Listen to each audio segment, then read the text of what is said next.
she said, oh, look at this dog food. You could get Rex and Roxy this. And I kind of was watching her and I said, how much is that? And she said, oh, it's £20. Well, in that moment, I had my hands in my pocket and it was like the whole shop disappeared. I wasn't really thinking about dog food. I was thinking, I don't have money to buy dog food. And I was squeezing my hands so tight with pain. I was embarrassed. I didn't want to tell Lindsay I couldn't afford it because she did not know I was broke. That was not going to be a good chat up line. And I'm standing there squeezing and I lifted it out and looked at my hand and I had £4.20 in my pocket. That was the moment I said, never again.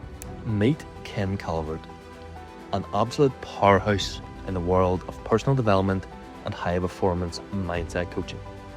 Kim is the CEO of Dynamite Lifestyle, a global movement that empowers individuals to shatter limitations, unlock their true potential, and create lives of freedom, abundance, and purpose. She's a master of mindset, a true expert in human potential, and someone who understands success on a deeper level. Not just financially, but mentally, emotionally, and spiritually. Kim's journey ranges once being a nurse to now being one of the most sought after success mentors on a global scale. Through her teachings, events, and coaching programs, she's transformed the lives of thousands, helping people unlock their true untapped potential. And through it all, she's become Bob Proctor's #1 global consultant, mentored by one of the greatest minds in personal development, and now going on to become a leader in her own right. Whether you're building a business, chasing a dream, or trying to figure out what's next, this one is for you. And today, we are entering a whole new level. So grab a cup of coffee, grab a cup of tea, or whatever you fancy, because you are watching the official Young Hunger podcast. My name is Michael Burgess, and we are proud to present to you Kim Calvert. Hi there, it's Kim Calvert from Dynamite Lifestyle. I'm a high performance mentor and I am really grateful to be here sharing my takes of how you can create the results that you want. Kim Calvert, welcome to the podcast. Thank you very much. Thank you for inviting us to your beautiful home as well. Yeah, you're welcome. It's lovely to have somewhere that you can bring people. Yeah, I don't think there's a better space than this to shoot a podcast. Yeah, it definitely lends itself well, and this is our main space that we create and work from, and it just is peaceful. It's exactly what I always wanted and envisioned, and I'm very, very blessed and grateful. There's actually a really funny story here. The first ever time I came across you, it was a couple of years ago, and I was flicking on YouTube, and it was actually an event that Sandy and Bob were doing. Yeah, probably paradigm shift. Yes. Yeah. And there was loads of people there, and Bob was up and he says, I want to introduce you to this woman called Kim. Mm-hmm. And I thought to myself, I didn't really think too much about it, but I thought to myself, okay, woman called Kim. She's probably from like Texas or probably from Toronto or somewhere like that. And he went on and he said, she's from Northern Ireland. Yeah. And as soon as I heard that, I thought, wow. Yeah. Out of everywhere in the world, this woman. What an exotic place. Yeah. Is from here where I am. Yeah. I couldn't believe it. I was like, whoa. And then you came up on stage and you did your thing. Mm-hmm. I thought, wow. And then a couple of years passed, ended up getting friendly with Rachel. Mm-hmm. And she mentioned to me she was going to work for a woman called Kim. Yeah. I said, who's Kim? And the next thing you know, it was the same woman. It just blew my mind, to be honest. I was like, wow, like what is actually the chances? But honestly, like, where did this whole journey for Kim Calvert start? Yeah. Well, it is a long but interesting story, and I'll give you some of the cliff notes because honestly, the story just keeps unfolding and changing the more that I grow and change. But essentially, it all started back very similar to what you've just actually explained, where go back a stage. I was brought up in a beautiful home from Lurgan in Northern Ireland. So again, very exotic place, must see in Northern Ireland. And I grew up in this small, pretty close-minded town, quite frankly. But I grew up in a lovely home environment. There was love, there was good teachings. I came from a very religious background, so there was a lot of different kind of rules in place, shall we say. Went to school, really didn't enjoy school one bit. Wasn't bullied, didn't go through anything traumatic, but essentially I was always an outside person. Let me go out and play. I loved home time, break time, and that was about it. And PE, that was always a good subject. And essentially I went through school not being not feeling very smart, but you kind of had to go, etc., etc. So my family was an interesting dynamics at home. There's 15 years between me and my sisters, and they're obviously a lot older. So I was kind of this baby of the family. My mum and dad had already got their own family business. So I grew up at a very different time to my sisters. And what I was exposed to was my mum and dad working 24/7, building a family business. Didn't really see them very much, but I was very aware of what was kind of being created. That set a lot of, I believe, great foundations in habits, beliefs, and just that thought of possibility, because I never heard my parents say it can't be done, or, my dad mainly. My mum sometimes can have her moments, but my dad was always anything's possible. So I just kind of grew up in that mentality, never really thought anything different. My dad didn't go to school very long, but he was a successful businessman. He could not spell. So all I ever heard in the home was, how do you spell that? So I learned very quickly at a young age, school doesn't really matter. And if you don't know how to spell, it doesn't matter, because my spelling is still pretty atrocious. You just ask somebody else. So these were all kind of the little things that I was learning. My dad would always sleep in, etc. And I would pick up these habits. Then it went to school. Didn't do well at school. Got my exams, got the basics, but just scratched through. Always had this knowing in the back of my mind, I'm going to be okay. Then it got to the wonderful teenage years of life when everything just seems like it's against you and you can't work out anything. And then it's time to go to university. I did not want to go to university. The thought of more school, why would you say yes to that? That made no sense. But then I started to see everybody else was going off to the city. I didn't really want to be at home, so I thought, I'm going to have to do something. The great reason that I decided to become a nurse was twofold. I'll give you the good one first. I loved helping people. I loved working with people. I was good in a hands-on approach. And the second greatest reason that I still think was very smart, you didn't have to pay to become a nurse. So there was no fees to go to university. You actually got paid to do it. So me and my mind and how I thought at the time, I thought, well, this makes sense. So I went to university, didn't show up to many classes, did not enjoy university one bit. I was the worst student. I was frequently being told, you're never going to get through this course, etc., etc. But when I would go on placements and I would be working with people in the hospitals, glowing reports. So my university lecturers were like, we don't understand. The reports say she's brilliant, but we know she's a nightmare. So it basically ended up, they said, you'll never do well as a nurse. You'll always be a band 5 and you'll never, have any increase. So I kind of took that on board and went, no problem. Qualified as a nurse, and then I spent nearly 9.5 years in mental health nursing, which was an incredible time of my life, from the learning, from the impact, to the experience, to being really at the front line of acute mental health for young people in Northern Ireland and Ireland. It transcended that I actually became very successful in that role, where I went from a band 5 to a band 6 to a band 7, all within about 4 years, which is not the norm in nursing. You usually need a few more grey hairs than what I already have to get up to those levels. But then it all kind of changed in my mid-20s, where I was now at the top of the payment ladder, top of my career. And I'm now 28, kind of looking around me going, is this it? There's got to be more. I found myself pretty miserable in both my professional career and my personal life. I had fallen into a relationship, and I'm sure a lot of people can relate, where you're madly in love, everything's wonderful, and then one day you're kind of going, what happened? If you'd have asked me back then what happened, I would have said, well, it's that person's fault. When you ask the Kim now, I would say, no, that was Kim.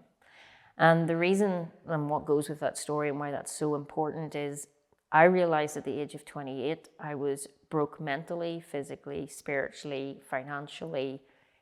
Everything was not going well. Yes, I had the good government job. Yes, I had the pension that you get when you're really old, and it kind of, you don't even know what you're getting. But I found myself sitting in my office one day, looking out the window, watching the birds flying, and I just went, there's got to be more.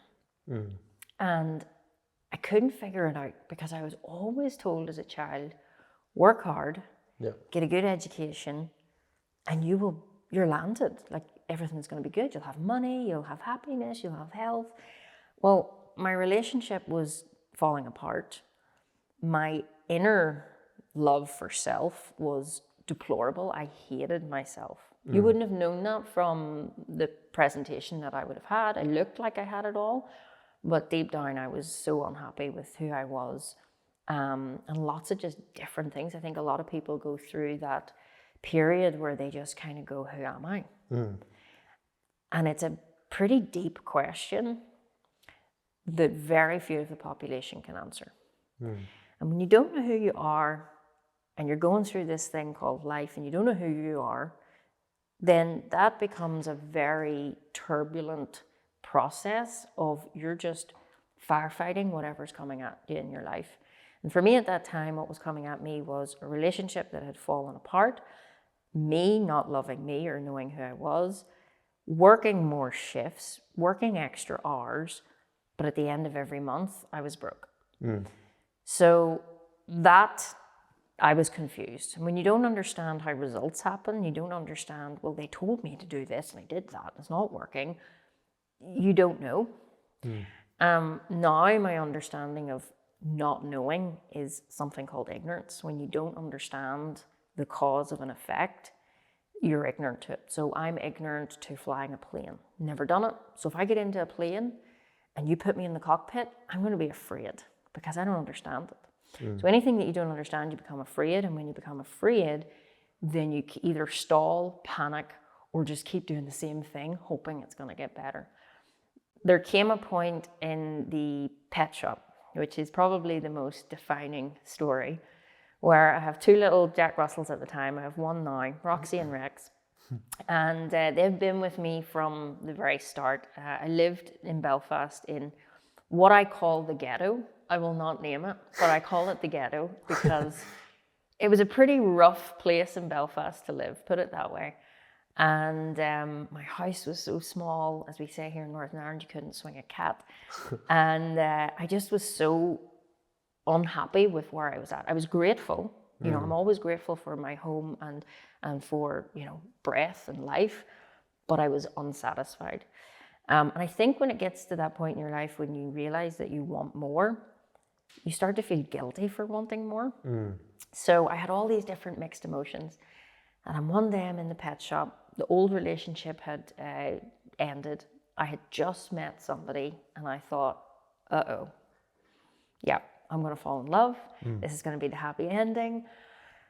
But how am I going to make this work when I am broke? I am earning £2,000 a month, and at the end of every month, there's no money. How am I going to live in a better place? How am I going to give this person that I've just met the world, as we all want to do? And again, I think we say that in relationships. I want to give you the world. I meant it. Like that was it. When I make a decision, like, or a commitment, I stick to it. So I'm in a pet shop, and Lindsay, the person I just met, was with me. Exciting date, I know. And we're standing down the aisle to get Roxy and Rex some food.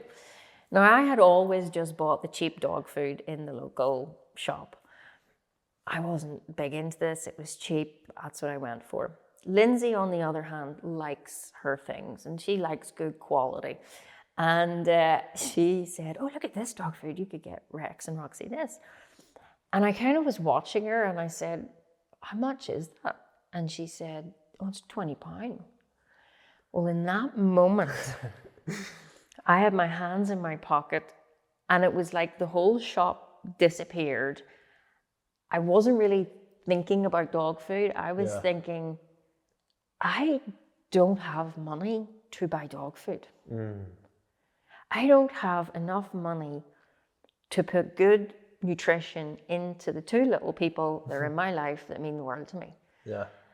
And I was squeezing my hands so tight with pain. I was embarrassed. I didn't want to tell Lindsay I couldn't afford it because she did not know I was broke. That was not going to be a good chat up line.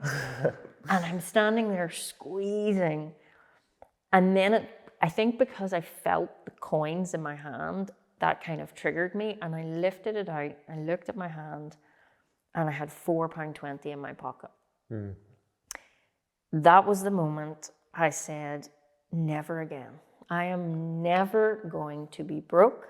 I am sick and tired of being sick and tired. I'm done. Yeah. And needless to say, I didn't buy the dog food, but I left that shop a different person. I could take you to the very spot that I was standing where I made an absolute committed decision. Yeah. I'm going to make a change. I had no idea how to do that. And I suppose that's a teaching in itself. When you make a committed decision, you don't need to know the how. A lot of people are interested and not committed. And when you're interested, you do what's convenient. When you're committed, you'll do whatever it takes. I think everyone knows when they've done that. It's like when somebody asks you to marry them, you don't go, how are we going to afford the photographer and the flowers? No, you just go, yes. Find a way, yeah. Totally. So I made that decision. I went home. I did something similar to you, YouTube. And I was like, right, how do you become successful? Like, what do you type in? So I typed this in, and at the time I was now at the gym. I was an athlete for 10 years. I kind of threw myself into the gym because in those days I felt so unworthy and so horrible inside, outside. Like, I just didn't like me. So the very smart person that I was thought, well, if I get a six-pack and I get, lean and I get good, I'm going to feel good. People are going to love me. So I just went into the gym. That took 10 years of my life, training twice a day. I ended up competing in the competitions here in Northern Ireland, went to the Brits, won, did amazing. But when you've just stood on stage after about a year's training, you've won it. You're standing on stage, everyone's screaming. And again, the same thing, it was like it all stopped because I was waiting on the stamp of validation. And it didn't come. And I realized in that moment, that was another great teaching moment, I was trying to change my outside world by taking an approach from outside, whereas you got to change the inside to create the change in the outside. So that was a big 10-year lesson that took me a while. Yeah. But essentially now I'm at this place where I'm going, what will I do? I look up YouTube, I'm at the gym, I'm listening to motivational. And then one day in the gym, running on the treadmill, I was never into the real motivational, happy kind of let's all go roar, roar kind of vibe. That never really, that kind of short-lived. Motivation is short-lived. And then this voice came on. And if you've ever heard Bob Proctor's voice, which I know you have, it resonates with your soul and the very essence of who we are. Not because it's Bob Proctor, and Bob would have always said that. It's not me. It's the energy that's working to and through him. He is speaking the truth about you, and you feel it because we're all essentially the same.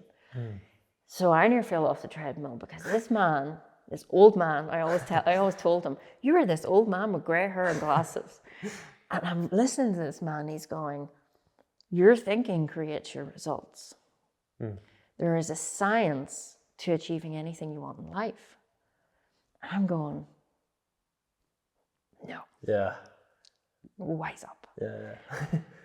But he said it so calm, so cool. He wasn't this kind of typical American sales act. Yeah. He was just saying it like, yeah, this is a cup of coffee. like, how do you, like, it was so, and I went, hold on, there's something here. So again, being the very educated person that I am, I scrolled through YouTube for weeks on end, trying to find a secret. Next video, next video, next video. Yeah.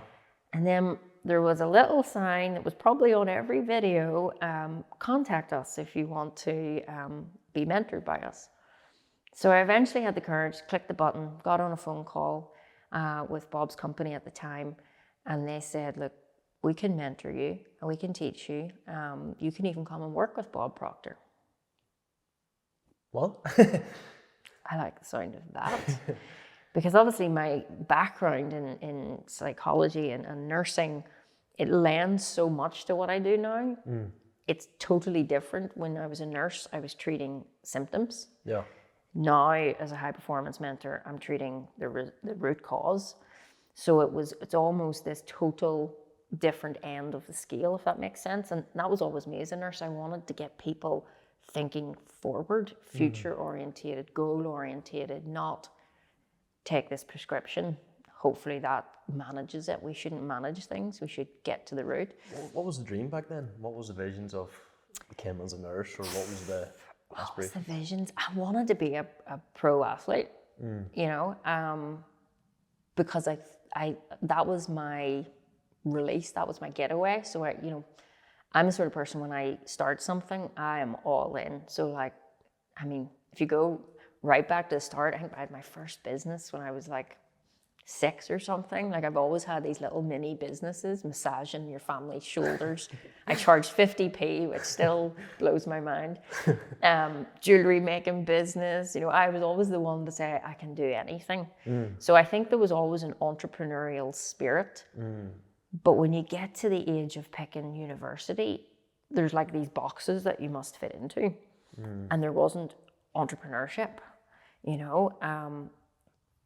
There is always the business route. I have never done a business course. I never intend to do a business course. And they don't teach anything about results. So in my mind, you know, I am now an entrepreneur, multiple business owner, doing very, very well, 8-figure companies, but I've never done a business course. And it just kind of shows you that ultimately, if you figure out what creates your results in life, you can just reverse engineer it. And that was exactly what happened with Bob. So the dream, I'm not sure, I think I lost my ability to dream kind of in those 20s, because you just kind of, you live for the weekend, you want to go on your one holiday a year, you're showing up to work, you go home, you watch TV, you eat rubbish, and you get up and do it all over again. Yeah, and that's normal. Yeah. Totally. There was I didn't even think about goals. That wouldn't have been a conversation. I'm sure you've been in many places where nobody's sitting around talking about goals. Most people sit around and talk about other people or the dramas of the economy or whatever's going on in the world today. Yeah, if you're not talking about that, you're nearly the odd one out, nearly. Totally. Yeah. Now, because I don't go out that much, to be honest, but if I'm ever like out, especially like family events, people are talking about stuff and I'm going, I have no idea what you're talking. They're like, how could you not know? It's all over the news. Because I don't watch the news, that's why. And people think you're crazy because you're not informed. It's ignorant. I just don't believe that. It doesn't serve you to fill your mind full of negative things. That's why they're called programs on TV, because they're programming your mind. And that's just, I choose to set my own programming, which is ultimately the best. So yeah. What sort of made you believe when you were on that treadmill and you seen this guy, this older fella who is in a different country, different everything to you? My thought was, I best not tell my dad because he'd think this is all woohoo. Yeah. And I kind of didn't really tell anyone about it.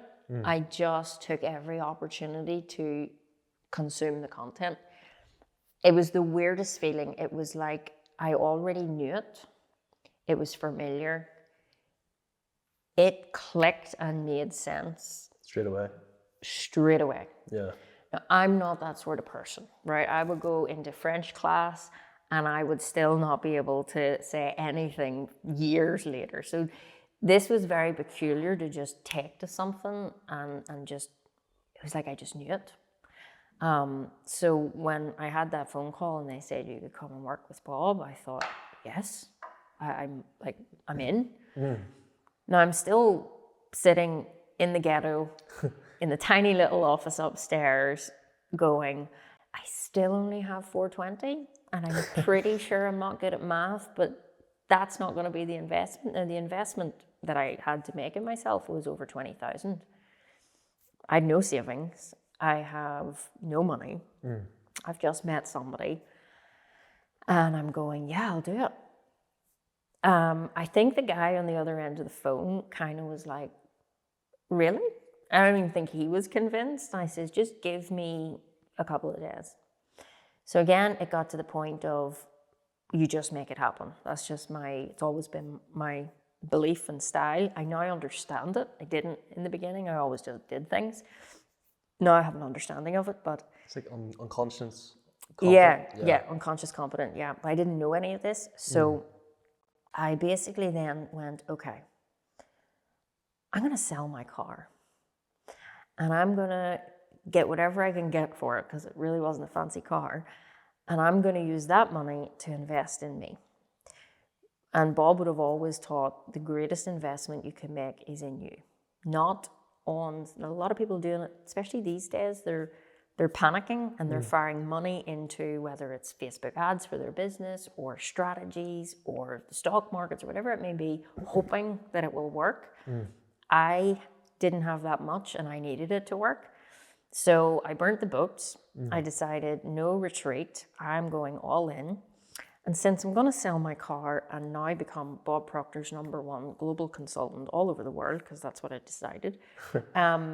You made that decision? Oh, totally. I was kind of like, I don't really have time to be a nurse. So I'll quit that. I'll sell the car and I'll go and work with this old man with glasses that I've never met, which I thought he was in America, he's in Canada. That seemed sensible. So If you tell that to the average person, they'd be like, what are you doing? Absolutely, yeah. So now I'd made my decision. I was delighted. Sold the car, got only a couple of grand for it. And then I said to them, look, take this as my deposit. Let me get started. Teach me what you know. And I will figure out how to make next month's installment, the month after that. Now, I had a mortgage to pay. I had your normal bills to pay. And I walked into work. I didn't really know, like, how do you just decide when you're leaving? So again, I closed my eyes. I had a calendar on my wall. And it was the 11th of November.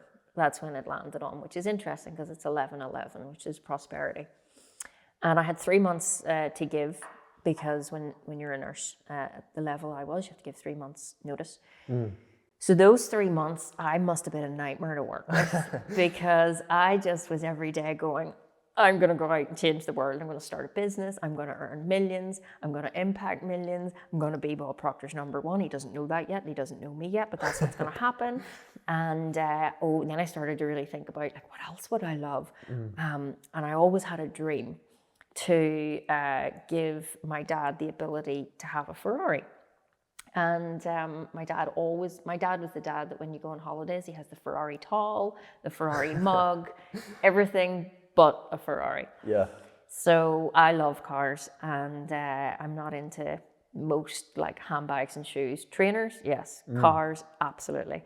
So I had this dream, I'm gonna create a Ferrari. I want it in blue, I want a black roof. I designed it all, drew it all out. As a nurse, still? Well, no, now I had 3 months to go. So I'm now starting to learn about goals. So in these 3 months, notice that I have to give, I'm now already on the process of thinking about goals, because I'm already Bob Proctor's #1. Like, I was there. So I sounded deluded. Now, I work in mental health, and I'm pretty sure they were ready to lock me up or something, because they're just going, last week she was miserable. Last week she was broke. Last week she was going through a really difficult relationship breakup. This week she's gonna create millions, impact millions, drive a Ferrari, build a dream home, and do all this stuff. Looking back now, I probably sounded ridiculous, but I was in it. And that was the decision. So those 3 months then were over, and then that was me into starting the business and really making it work. And I guess, I just like, to the average person or to the normal person, you'd say, doing what you did is so far out of anyone's even capability to think that. Do you know? Totally illogical. But when you look back at all the greats of this world, all of the great thinkers, all of the people that have made what we have now, were all totally illogical in their thinking. The Wright brothers decided they were going to build a big metal bird, put people in it and fly them across in the air. That must have sounded absolutely crazy at one time, but they did it. So I cared a lot about what people thought of me before I started to shift my mindset. But somehow in those moments, I just had such a desire, and it was pulling me rather than letting other people. I kind of knew, I've made the decision, I've committed. Again, this is what differentiates an interested and committed decision. When you do that, you burn the boats. So there was an old story of when army brought their boats to go and conquer this land. So the general of the army said, we must win or we perish. And he burnt the ships so that his soldiers couldn't get back. So the only way they could move forward was by winning the battle. This was the exact same feeling. So in my mind, it was never a, I'm going to try this wee business, as people say here. No, I'm going to win. I'm going to succeed. I'm going to make this happen. And that just seemed to really power me forward. Putting yourself on that frequency of... Everything is possible.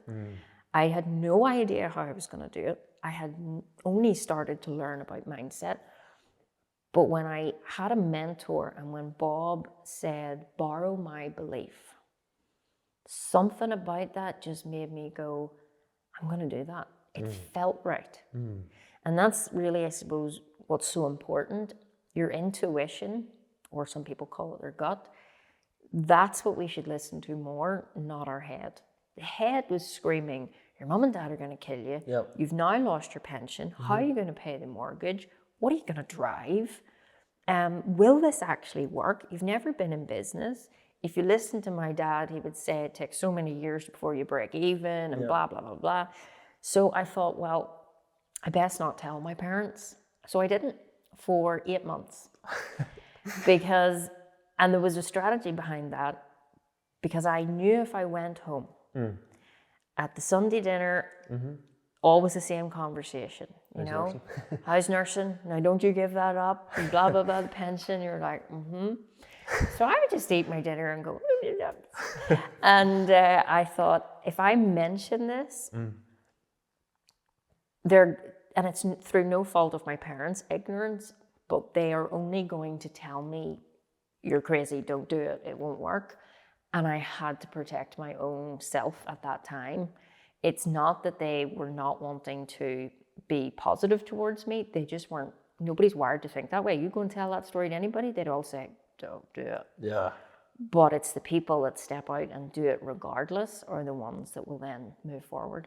Did you ever feel, even now, did you ever feel guided? Every moment, in every way. Not total understanding of it, but I trusted in it.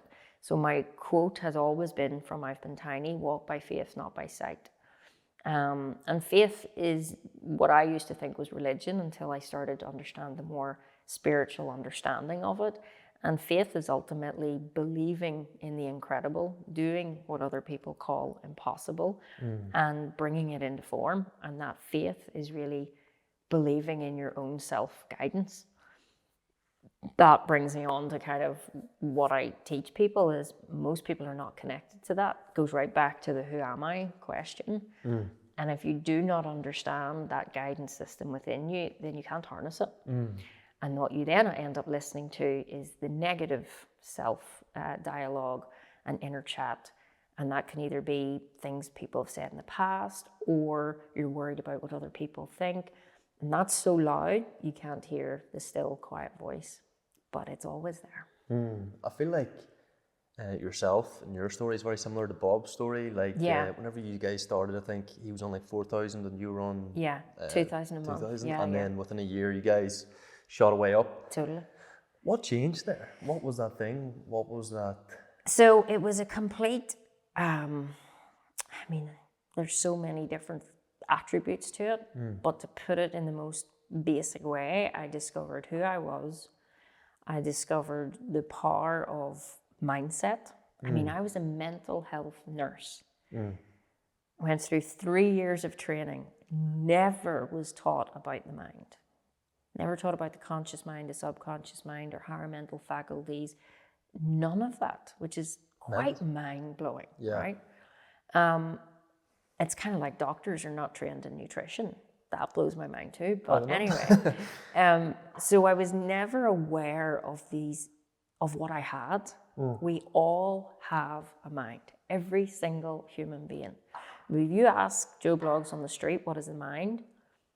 You never hear the right answer. People will say it's the brain. People will say it's this just gray, fuzzy space.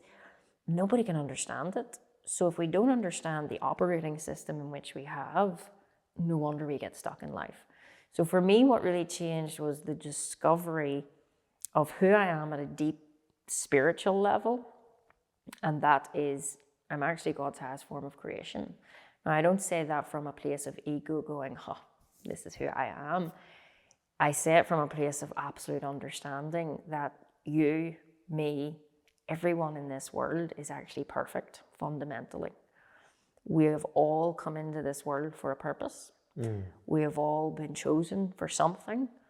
There is an actual reason for you being able to breathe. If you have a heartbeat, then there is a purpose for you in this life. Now, isn't it interesting how some people believe that and some people don't? And the people who believe it are doing very well in life, and the people that don't are struggling. So it all comes back to that fundamental understanding of who we are. Then the second one is, where are we? So when I say that, what I mean is results. When Bob started to teach me how results happen in life, results being how much you earn, type of house you live in, your health, your relationships, all of your results. He said, Kim, there's an actual scientific formula that can tell you why you're getting the results you're getting. I'm going, okay. And basically, in short, your thoughts become things. You become what you think about. Your mind controls your body. Your body is taking behaviors and actions. Your actions, as we all know, go out and create a reaction, which creates our results. Most people think it's just you do things, you work harder. But doing more of the same just creates more of the same. When I started to understand that there's this energy, which is the mind, that is controlling the behaviors and actions and habits that you take, then you get to up level. So that was a huge paradigm shift, because your paradigm is the programming in your subconscious mind. When you don't know that, you're going to keep getting the same output. Similarly, the best way to explain this, if you've never heard of this, is I have a thermostat in this room. It's set to a certain temperature. If I open the door, the thermostat will notice that it's dropped in temperature, and it will kick the boiler on, and there'll become more heat to bring it back up to its set point. If I want to change that, I can go over and hit the boost button, get an extra wee bit of heat, but that's temporary. If I want to completely change it, I have to go to the panel and reprogram it for the temperature that I want. This is the exact same in life. If I want my results to change, I've got to go back to the root cause of results, which is my beliefs and my habits inside my subconscious. So this got me very excited, because I started to look at my results and my results sucked. I'm going, okay, well, I'm broke and my health's not great, and I don't live in the house that I really want to live in. I don't go to the places I really want to go to. I could work on my relationships. And then when I started to go, okay, so Bob, you're telling me my thoughts create my reality. Yes, okay. Well, I didn't choose to earn little. And he really got me to think about this differently. He says, but did you not tell me that you thought you were unworthy of a person? Yeah. So if you don't feel worthy, how are you going to attract money into your life? You can't have a lack mindset and have abundance in your results. If you've got lack mindset, you're going to have lack results. And I started to look at my relationships. I didn't love me. So of course I attracted partners into my life that didn't love me and didn't treat me good. Everything made sense. So then I went, okay, so I now believe you're correct here. My results are a reflection of what I'm thinking. This now must mean if I change how I think, my results will change. That was the magic secret. It's not even really a secret. It's just learning the science behind it. So I started to think differently. I started to think about money. Like I was in a taxi coming home somewhere not that long ago, and taxi man, as they love to chat, started really complaining the whole way home about no money and this has happened and inflation's happened and all of this has happened and I'm so broken, it's all terrible and the whole world's awful. I'm going, okay. And I'm in the back of the taxi going, Kim, are you going to go into seminar mode? And I thought, no, I best not, but I'll ask him a question. In fact, I asked him 2 questions. Number 1, what would you like to earn?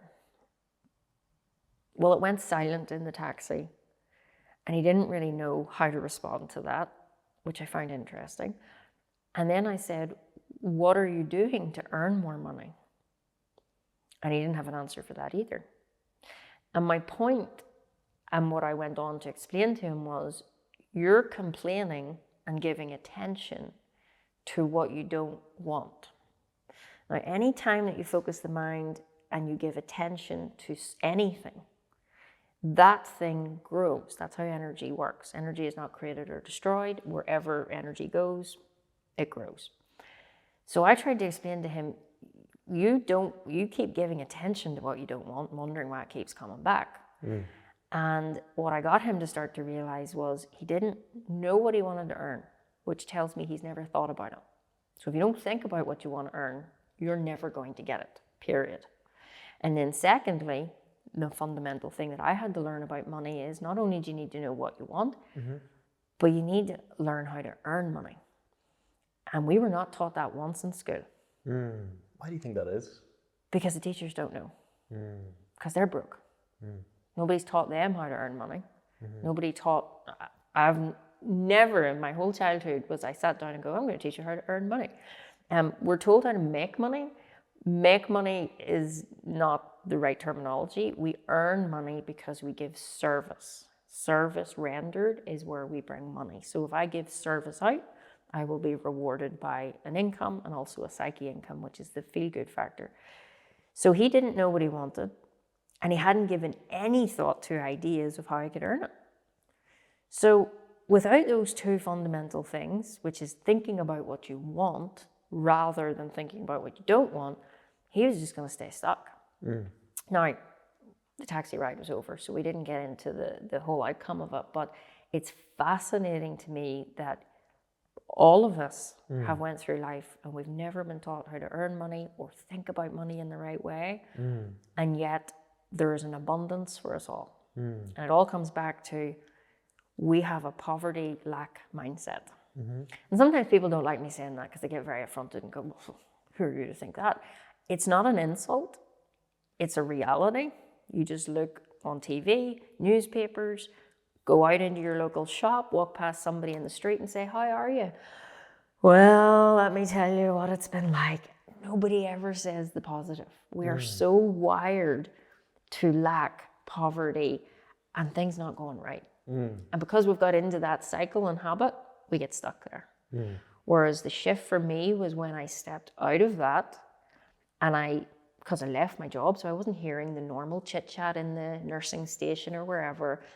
I just went into my own little world and started thinking about what would I love to earn? How would I love to serve people? Like what can I give to the world? Because that's the first law of prosperity. You got to give before you can receive. And I started to think about these things. And then I started to think, well, what would I use the money for? Because money needs a purpose. If there's no purpose for the money, you're just wanting it for wanting its sake, and that's not great. So when I started to think about these things, wow, did that start something? Because when you start to really think, what you would do if you had more money and more abundance in your life, more abundance of health, more abundance in relationships, more abundance in finances, your whole world looks different. Yeah. but we don't give much attention to it. Yeah, the perspective changes. Total perspective shift. Yeah. You just look through a lens of abundance instead of a lens of lack, and wow, is that world better. So that's what I started doing. I was still living in the ghetto. Yeah. I didn't even get a car at that time. Like, my environment had not changed. I was still in a lack environment. But my mindset, psychologically, I was living in a prosperous world. And because that is fundamentally how you do this, you got to see what you want before it's ever there. You've got to be grateful for what you have. You've got to be grateful for what you know is coming. And then when you take the actions from that place of knowing that there is prosperity, you combine it with actions, in comes the reaction, which is a fundamental law of the universe. Action creates a reaction, then the results start to change. I am living proof of it. I drew this house when I was in the ghetto. I went and created my Ferrari. I went to a garage when I was in New Zealand. I was in baggy shorts, drove up in a camper van. I did not look like I was buying a Ferrari, and I wasn't, but I went to go and create it. I drew it all out on the board. I sat in it. And then years later, when I was, doing well now in business, because my business just skyrocketed, it was now time to buy the Ferrari. I went to the Ferrari garage, which is right beside the pet shop, which is ironic. And I walk in, nobody drives a blue Ferrari. Like, they're always red. I'm not about the red ones. And the one that I had designed was blue, yellow stitching, black carbon fiber roof. Every detail was so bespoke. And when I went to that car garage in Northern Ireland, it's not the biggest Ferrari dealership, I turned the corner and the blue Ferrari, exactly how I had designed it, was sitting there. They just happened to have it. Now, they didn't just happen to have it. I created it. And this is the beautiful thing where most people will go, that's far out. But we create everything that way. That's fundamentally what people call the law of attraction. It's really the law of vibration. And when you give attention to something, you start to bring it into your reality. So of course the car was there. How many times have you thought about a new car that you want? You're driving down the road and suddenly, I was just thinking about that. There's another one, there's another one. Your mind goes out to seek and bring to you everything you're thinking about. So now if you flip that back to lack, if you're always thinking about being tired, if you're always thinking about never having enough time, if you're always thinking that you don't have enough, guess what's coming back to you? Everything that represents you represents to you. How long were you in Proctor Gallagher? Was it 7 years? Yeah, 7 years. Yeah, so I spent my whole first 7 years, and wow, am I so blessed and so grateful to have my first 7 years. I think 7's a very unique number as well, to work side by side with Bob. Now, obviously, he didn't know who I was in the beginning. He had thousands of people doing the same thing. And I went over to training. I couldn't afford to stay in the hotel that they were putting on the event, so I was staying in a wee shack down the road. And every day I would come into the seminar and I was terrified because everyone was so professional, and I was like, I have no idea what I'm doing. And I sat at the back of the room and just kept my head down, didn't want to speak to anybody, so nervous. But as soon as Bob spoke, it was like, it was almost like that first time that he spoke on stage for 2 hours, I knew it. It was the most weirdest feeling, like I was fluent in a different language. And I couldn't understand this. So fast forward, I thought, right, I want to be his number one. I want to be the best in the world. And I want to work with him. So I've got to get results that he's going to get to know me. Instead of me going, oh, look at me, I'm over here. I knew that Bob wanted you to create results. That's how you'd get noticed. So I got to work. And my first year, I think I grossed about 100,000 in business, which was pretty magical. And then in 3 years' time, I had earned the first million. So I got to 7 figures in the first 3 years. Then Bob Proctor definitely knew who I was, because he was just seeing, where are all these results coming from? So I started then becoming very close with Bob. He pretty much took me under his wing. I was like his child. And nobody got what I got, you know. but I definitely earned it. And he just took such a shining to me. He always said, "You're exactly like me." So he took me under his wing for the rest of those years. I would spend a lot of time at his home. We would be on the phone all the time. And he was then just my absolute mentor for those years until he passed then in 2022. I seen you actually said something really interesting. You were at like a meeting and you said, I think Bob was there, and you said you want to be his number one diamond pin, I think, something like that. Yeah. And then you were like, oh, and you have to hit like 150,000 or 150 clients. So basically, in any sales organization, there's always, different awards and different things that you can get. And I was Bob's number one. There's just no other, like, everyone, it's lovely that you showed up, but I mean, I am doing this. Yeah. And what I'll say about that is, one of the number one critical things that people in any business or in life need to learn is you should not compete, okay? You should always create. Professionals create, amateurs compete. So I wasn't in there going, I'm going to beat you, or I wasn't looking at competitors, and I don't even call them competitors. I was creating, and I knew I'm the creator of my results. So it doesn't really matter about anybody else. So we're sitting in this meeting. It was called the $1 Million Round Circle. And basically, I knew that Paradigm Shift was coming up it was the 10th of October, and it was 21 days before that. It was in end of September, and we're sitting in training, and I wanted to get the diamond pin. I wanted to be one of the first to achieve this award. Now, to achieve that award, you had to have like 300 sales in a year.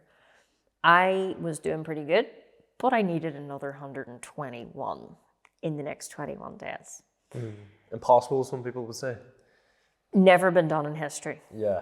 Like, literally. Most people in the whole organization, and there was thousands and thousands, hadn't even done 100 in like years. So even I had never done this sort of achievement. Bob, like it was impossible, right? So I'm sitting in this meeting and I'm like, okay, I really want to get my diamond pin at Paradigm Shift. And there was a strategy behind it, and I wasn't shy about it. I wanted to get my pin on stage with Bob at Paradigm Shift, because that's the stage you want to get awarded, right? Yeah. So I didn't have to do it by that date, but it was like every year you have to do it inside a year. So that just was the perfect timeline. So I sat in that meeting and everyone was giving out their goals, and I said, I didn't even want to say it. Like the majority, like what I call the human me was going, shut up, don't even say it. Just do it quietly, but if you don't do it, nobody will know. Like, don't open your mouth. And then, so I'm going to achieve my diamond pin in 21 days, and I need 121 clients. And 10 of those days I'm in Spain hosting a retreat, so I'm totally working. All my sales team are coming out with me, so like we basically have no company working for a week. But yeah, that's what I'm going to do. And Bob just stood and went, he always had this look, and you were like, oh, okay. And I was sweating at this moment, and he just looked at me, and you knew, and I'm sure he would disagree, but like he was equally going, that is a big feat. Yeah. But I said I was doing it, and he knew I was so different because I'd never said I was going to do something that I hadn't before. So he was kind of like, okay, Kim. Yeah. So as soon as that meeting was over, I regretted ever opening my mouth, because now I have to do it, and I have no idea how I'm going to do it. So we went off to Spain because I had to fulfill that commitment to my clients. And I sat down and I went, okay, there's a way to do it. Because we've always been taught if you can think it, you can achieve it, but you got to believe it. So I knew that if I had the ability to think of the goal, and this is what I truly believe, this is what I teach my clients, if you're actually able to see it in your mind, you can hold it in your hand. Now, the piece and the bridge that makes it into the physical from the invisible is the thinking process. You've got to be in alignment with your goal, you've got to work in harmony with the laws, and you've got to have a good idea. A big idea equals a big income. And this was definitely a big task. So I came up with an idea, and I'll not bore you with everything that I did, but I came up with an idea that I was going to reach out and do like a masterclass online. They're everywhere now, but back then nobody was doing this. And I did 3 one-hour sessions on my lunch breaks while I was teaching this retreat. So I was teaching all day, but on my lunch break, I would go out into the garden, put a camera in front of me and just talk for an hour, and then back in and do the rest of the retreat. Next day, the same. And I just made an offer online, on Facebook, for people to come and work with me. This was so far-fetched. I didn't have time to take a sales call. I don't have time to tell you about it. Here's the price. Click this button, join. Nobody does that. Yeah. I did it, and we closed about 70 people like that. Then I kind of went, oh, well, I need more than 70. What else will I do? So then I started to think about, well, if I'm going to Paradigm Shift in LA, and we're always taught that you should move forward knowing the outcome. So if now I had the diamond pin and I'm going to LA, what would I be wearing? Who would I take with me? So I went to my tailor, Dee Graham, best tailor in the place.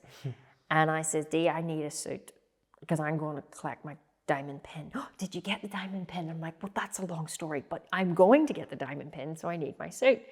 So he's like, right, okay, I'll not ask anymore. You do crazy things. Let's get you a suit. So I got the suit made. I had my presentation speech ready. Then I thought, well, if I'm going to get this award that is like, no one really has this award, I want my friends to be with me.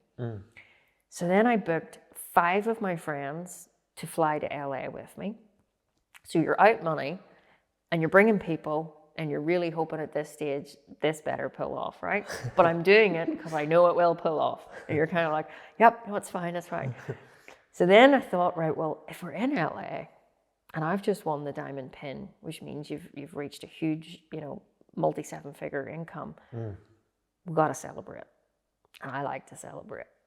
We should go to Vegas. So then I booked a private jet to take us from LA to Vegas. I booked one of the fancy hotels. I basically emptied my bank account. That was crazy. But that's what I did. All before you. I was at 70 at this moment, so I still had another big chunk to go. And we have days now to go. So, but because I understand money and was taught money likes to circulate. It's energy. That's all the money is. It's energy. When you understand that and you circulate it, more money starts to come your way. Whereas, a lot of people here in Northern Ireland especially say, I'm saving for a rainy day. And I say, that's why it always rains. Because you're hoarding money because you think there's a lack of it. When you have an abundant, prosperous mindset, you don't care about moving and circulating the money because you understand that's actually what brings more money to you. So all these steps I was taking had a scientific backing. It wasn't just, oh, I want a jet and I want a fancy suit. I was acting from the place of already being where I wanted to be. Now, it was still scary because these were the early days when I was like, really, this is crazy faith walking stuff, but I'm doing it. Yeah. Now it's just like my normal way of living. So then we come up, we're about 3 days out. Me and Lindsay are now getting on the plane to go to LA. We're still about 20 sales off. And we're going, right, like, what do we do now? Most people would give up. I went, nope, we've got a couple of days. You can do amazing things in a couple of days. So I thought, right, what will I do? Well, I need to give more service if I want to bring in more income. That's the fundamental laws of this.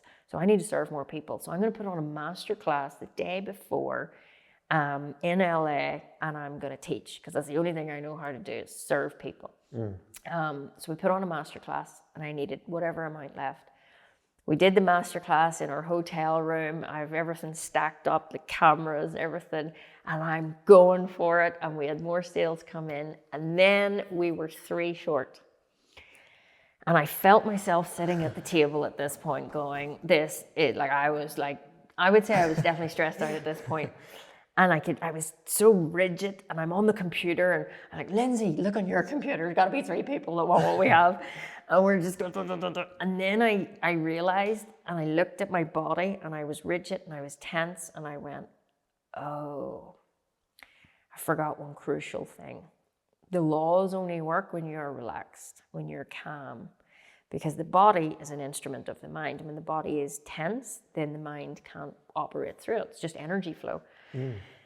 So I realized I need to let go and let God. I need to let go of forcing this and let it flow. So I literally had to like pry myself off and go and sit on the seat and went, okay, I'm just going to meditate for 10 minutes and I'm going to just relax. Did that for 10 minutes. Then I heard a wee ding. Went to my computer, checked my emails, and Bob's company had just emailed me to say, Kim, we've miscounted. You've now done it. You didn't have 3 to get. But the lesson for me in that moment was I had to learn to let go, and that I had done enough, and I now had to just let everything work out. And that was the best email I think I ever received. So we went to the awards. My friends met us. We went to LA or Vegas. We had the best time. The money came in. We served clients all over the world. Yeah. And it's just kept growing from there. Yeah, I think it's really interesting, that story and the nurse story, because there's a lot of similarities there. Like, you were sort of faced with an impossible situation, and then you found a way, and same there, you found a way. And that's just it. Nothing is impossible unless you think it is. But there's always a way, always. I actually heard a really good quote. It says, like, do just once what other people say you can't. Cannot, and you'll never listen to their limitations again. 100%. And that's what I did with my parents. I eventually went back 9 months in, because my dad had always said something like, when you earn 100,000. So I went back and says, I've earned a few more than that, which was great. Of course, they had their initial, what have you done? I went, it's all good, it's all good. So it all worked out pretty well. Talk me through the business of what you do now and how you help people. Sure. So I suppose the purpose is for Dynamite Lifestyle. I mean, I'm a high performance mentor. I run a company called Dynamite Lifestyle. We're a high performance mentorship company. And basically what I now do is I've taken everything that Bob taught me, which again, I had so many unique abilities and experiences that just nobody has. And we're so alike, but I do it in my own way. And I've taken pretty much whatever Bob has taught me, and now I share it and teach it to other people. So I'm effectively doing what Bob did. You know, I teach on stages, I do workshops with different corporations and companies, I speak all over the world, but my favorite thing is being a mentor. And I take people through my Ignite mentorship program. We've got several different programs at different levels. So our purpose is, and it's always my slogan, to awaken people up one thought at a time. I had such a desire to help people that were just like me. Now, when you start any business, the number one key thing that you will hear in all marketing is you must have a niche market, you know, pick your niche and specialize. I didn't know what a niche was. So I was like, I don't know what that is. So I'm just be happy if anyone talks to me. And that served me well because I got started. So many people go out to go do a business, but they get stopped by, I need this and I need this and I need a logo and I must have a website and I must know what my market is. And like, you don't work all of those things out at the beginning. You know, you go out, get proof of concept, see what you like, see what you don't like, see what works, see what doesn't, tweak from there. So my purpose is to awaken people up one thought at a time. Our vision in doing that, a vision is your purpose expressed, is through The Source, which is my online platform and app, where it is basically the one place that people can come for personal and professional development. There is no other app has ever been designed in the world like ours. I've personally designed it. We have our own coding team. And basically this is an app that allows anyone at any level, because I was kind of faced with an interesting challenge in the beginning. And how would I put this? You attract who you are in your life. So when I started out in business, I was somebody who didn't really believe in themselves, but wanted more, but was broke. So you can imagine I start in business, the clients I'm going to attract are people who don't really believe in themselves, but know there's more, but are broke. That's kind of like the worst type, because they're the person that goes, I really want what you have, but I can't afford it. And I honestly don't know if I'll be able to do it. So that's not great when you're in sales. So I started to understand that I need to change me to be able to change who I attract to my life. So that is a huge kind of another element of business. But what I really realized in the beginning was I loved working with people who were just like me, who were in a job, unhappy, in a relationship, unhappy, just day-to-day people. That's what I love working with. That is definitely more challenging. I'll not lie sometimes. But then I found myself, because I had started to earn 6 figures, 7 figures, 8 figures, I was now working with millionaires and billionaires and companies and corporations, and they would pay huge money for me to go and teach them what I have. Even now, like, I'm flown to the Caribbean to go and work with billionaires to teach them what I have.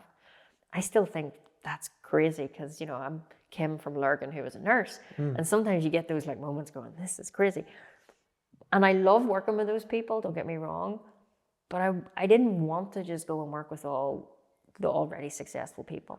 That posed a challenge because I want to work with the everyday person and I want to work with the successful people. Where do you meet in the middle? And the truth is there are 7 levels of human consciousness. And I'll not get deep into that, but you'll find people kind of where I was, kind of mediocre at the bottom, following the masses. We call that mass state. And they're just kind of doing what everybody else does, and they're kind of stuck, fundamentally. That's where I was. And then you've got people who are up here in mastery, which is level 7.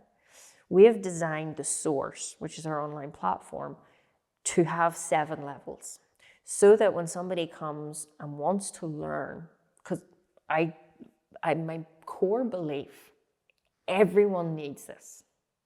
Like, if you have a heartbeat and you can breathe, you need what we have. Because there is not one human being in this world, whether they'll admit it or not, who does not want more. It's actually built into our DNA. It's the law of increase. It's like you cut the grass, it grows again, because it also is consciousness. Everything wants to expand. You don't go to the gym and run slower. You're always wanting to improve. So the fundamental nature of human beings is they want increase in their life.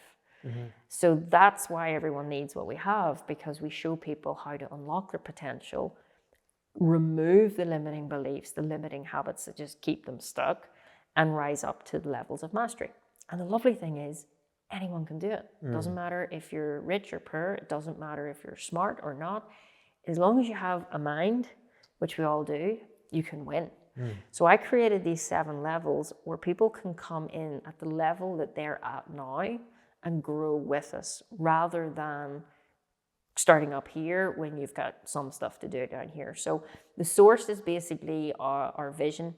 And then my goal is to get that into the hands of 100 million people. We're on Mission 100, that's what we call it in our company. Everything is focused towards that goal, is Mission 100. So that's the goal, that's what we do. And yeah, we're going to hit that goal very, very soon. If someone's maybe laying their eyes on you for the first time and maybe wants to get involved with you and what you do, how can they go about doing that? So go and download the Source app from the App Store or on Android. It's all the Source. You can plug in there right now and get your hands on the source code, which is a 21-day challenge. Doesn't cost you a penny.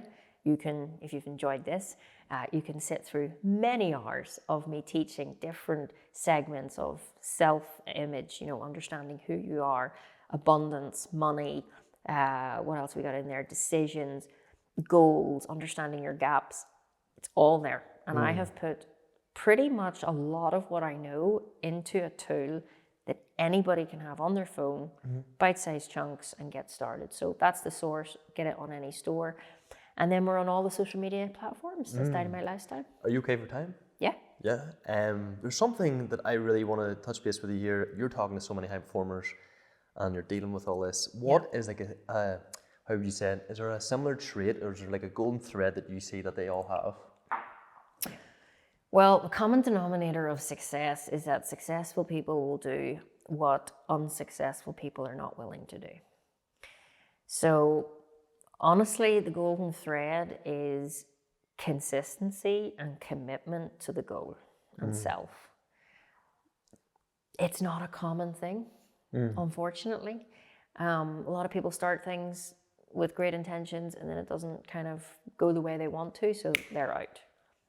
It's never going to always go the way you want. Yeah. Like you zigzag your way to success. So you got to understand that for every adversity, there is an equal seed of achievement. There's a lesson in that. What can I learn? How can I use that to understand this better? So it's that stickability factor, commitment, consistency, and then that compounds. And that's what creates the momentum. Because everything we're talking about here is about energy. And that's what your mindset is. So the more that you can stay focused and aligned to your path, to your goal, I always say, be focused on the goal and let the objectives, give way. There's going to be obstacles, let them give way, keep your eye on the objective. What else is a golden thread? I think understanding that it's about gratitude. Like gratitude is a huge habitual practice and ritual that I would have and that every high performer that I've ever seen has. And that's spending time every morning. Like I've got my own gratitude logs where it's a special book. I sit down. It's the first thing I do when I get up, have a coffee, sit down, some music on, and I write 10 things I'm grateful for. And I write 10 things that I'm grateful for in the here and the now, because what that does is not only does that ground you and keep you grateful for what you have, because you don't want to be one of those people that's just hungry for things. Like the purpose of a goal is not to get, it's to grow as a person. Me achieving the Ferrari, the dream home, all of those things are not because I want to have a Ferrari and look at me, but it is a result that demonstrates that I have given service and I've been working on purpose. That's why I only need one Ferrari. Like when I go on trips, there's lots of other people have Ferraris. They're like, well, what are you going to get next? And they've got like 5,000 different watches. And I'm like, I just wanted the one because there's actually a story and a reason behind it. I don't just get things thinking that'll make me feel better. And that is so needed to be heard by so many people. Yeah. Because the more that you make something special and there's an intention behind it, it's critical. So gratitude will keep you grounded and out of ego. And then I write out my goal every single day. And I write it out in the present tense as if it is today. That practice alone completely changed your life because you're setting the frequency that your mind is going to operate first thing in the morning onto this. So the rest of your day, how many times have people got up, rolled out of bed, hit their toe on the end of the bed, the kids don't have their school uniforms on, we're rushing out to work, you hit traffic. So by the time you get into work, your energy's already like, oh, is this day over? Whereas if you get up, I'm not guaranteeing the kids will have their uniforms on, but if you can get up and set your mind on a positive note, then the tune that you work through the day is going to be so much better. And it's such a simple exercise. Yeah. And yet we're so conditioned to do the opposite. We wake up and go, oh, it's going to be a busy day. The day hasn't even happened yet. How could someone know that? Yeah. But their assumptions are there, and it's assumptions that create tomorrow's facts. So it's incredible. So I would say the golden thread is consistency, gratitude, goal-focused. Say someone's watching you and wants to follow in your footsteps. Yeah. What's like your day-to-day look like so they can maybe do something similar? If you see my day-to-day, you'd probably think I don't do very much. My day-to-day, where I'm at now, I wake up when I want to wake up. Beautiful. Probably my favorite part. No alarms. But I'm waking up naturally with the sun. So I get up usually about 6:30, 7, depending. I come down. I, of course, have to spend some quality time with my dog. I put the coffee on. I put the music on. I put my incense on. And I sit in this beautiful office and I write out my gratitude, as I just explained. That is my favorite part. I do not start work until 10 a.m. So there's nobody contacts me. I don't check emails. There's no meetings. 10 a.m. is when I start my day. Depending on what day it is, I might have some meetings on, but mostly I have been able to delegate and empower my team who now do such a phenomenal job inside the company. So most of my days are spent either creating, designing, so everything you'll see in the Source app, I have literally sat, you'll see it on that board, I've sat and designed it and come up with everything. My mind is crazy. Yeah. So every feature on it, I've drawn in pencil and pen, and then it gets sent to the developers. So I like to be in a very creative space. I understand that my time is my most valuable asset. So what I invest my time in has got to give me a great return. I should not be sending emails. I should not be dealing with a lot of stuff that most people in business, they're not doing their job, they're doing everyone's job. Mainly out of fear of people not doing it right or not wanting to have to pay other people to do it. Yeah. So then their whole time is totally gone. They've no creative space. So the other thing I would probably say to you is on a Friday, that's my thinking day. It is totally blanked out day every week where I just sit and think. I might be in the garden, I might be here, I might be in the sauna, but that is a creative day of letting ideas flow. When you're a really creative person, which I'm sure you'll find, ideas are coming all the time. You're in the shower, an idea. You're driving the car, there's an idea. Quick, let me write that down.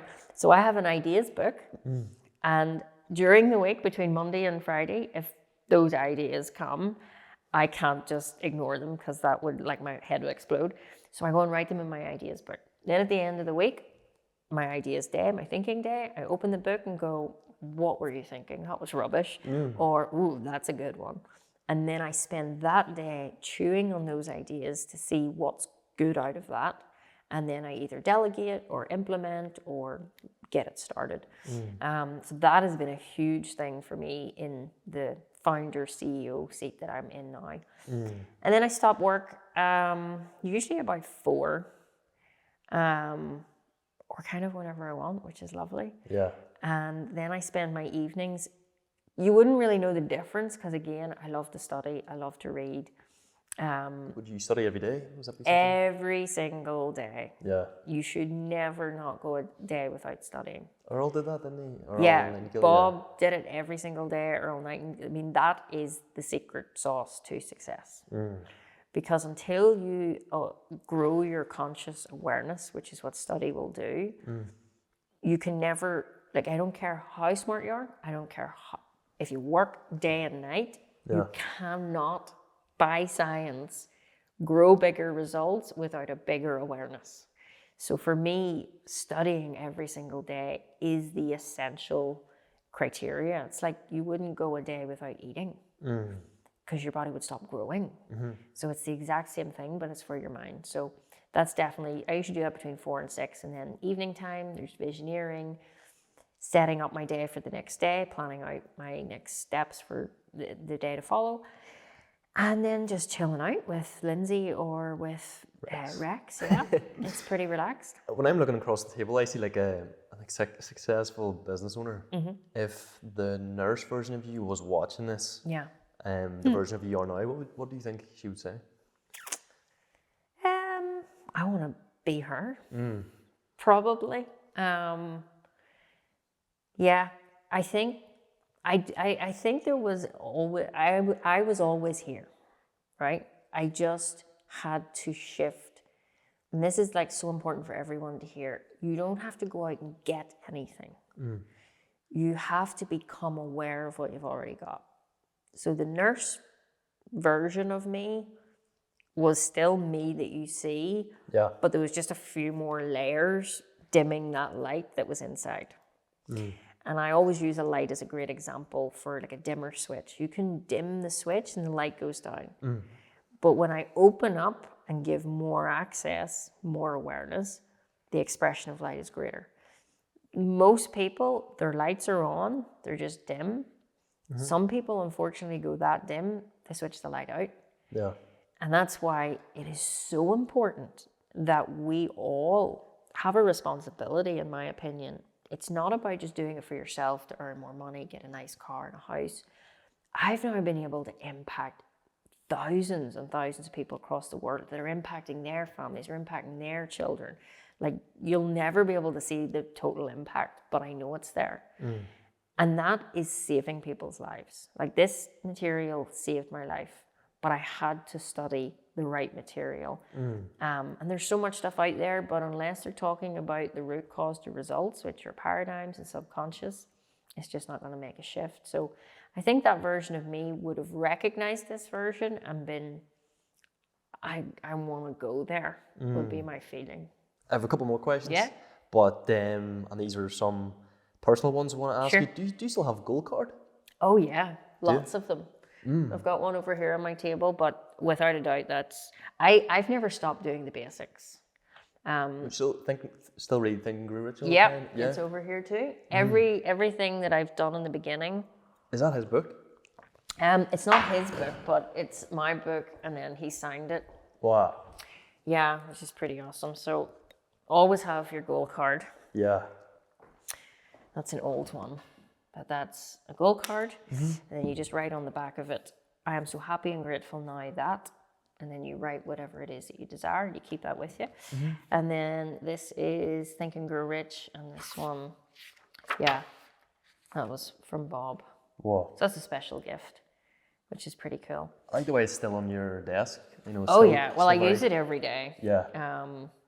So yeah, I never done teaching from it and studying it and sharing it, and that's what I love to do. So I don't read a lot of books. People often say to me, Kim, what's your top 5 books? And I haven't even read 5 books, to be honest. Have you not now? No. Okay, well, probably 5, but definitely no more than 7. Yeah.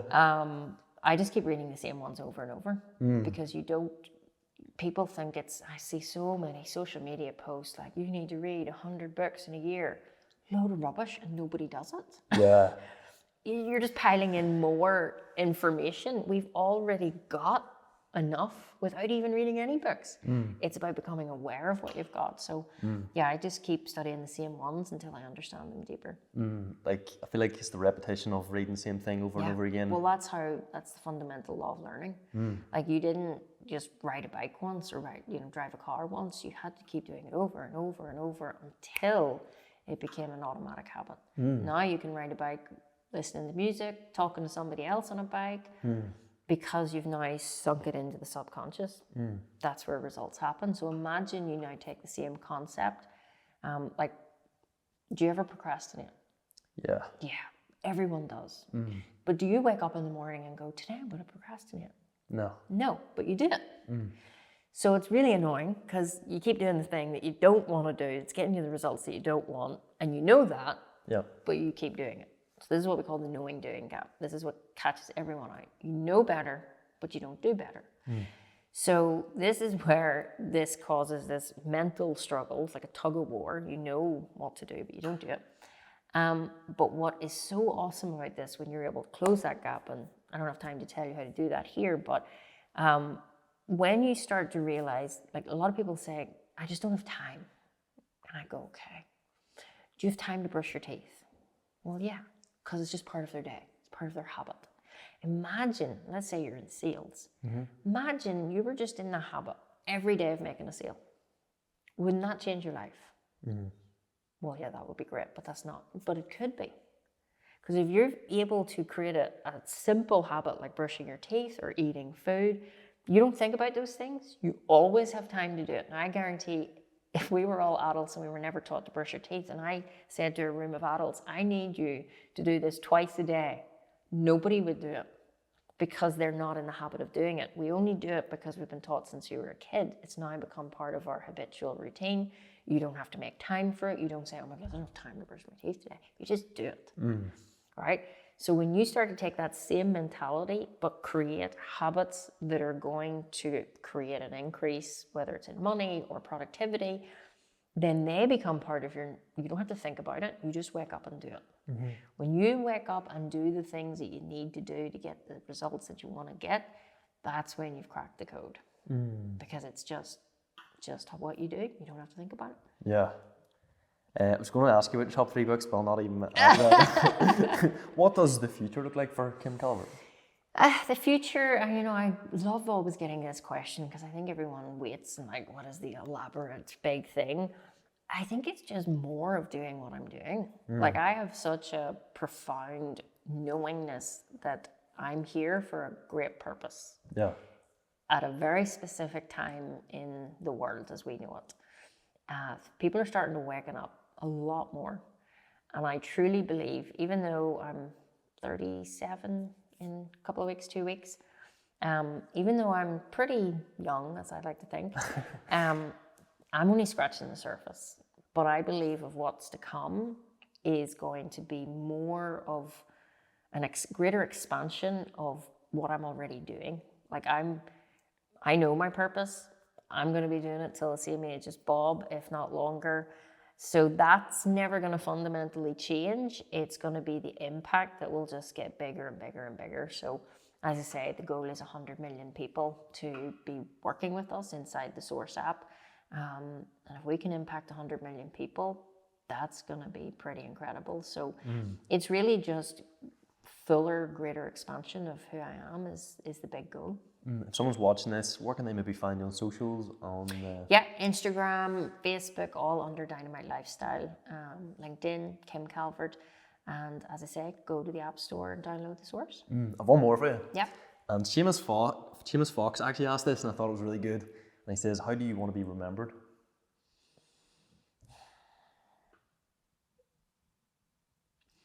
Do you know, it's such an interesting question because I'm not in this for me, if that makes sense. Like when you're gone, you're away off to a whole other dimension, and it's wonderful. I don't really think you'll worry too much about how people think of you. I think I just want to make such an impact while I'm here that people start to think of themselves. Never mind Kim Calvert. Just think about yourself, put yourself forward, achieve what you want. We're here for a very short time. Enjoy it and live your life. So I don't really think it's about me. Help other people think would be a much better reward. Love that.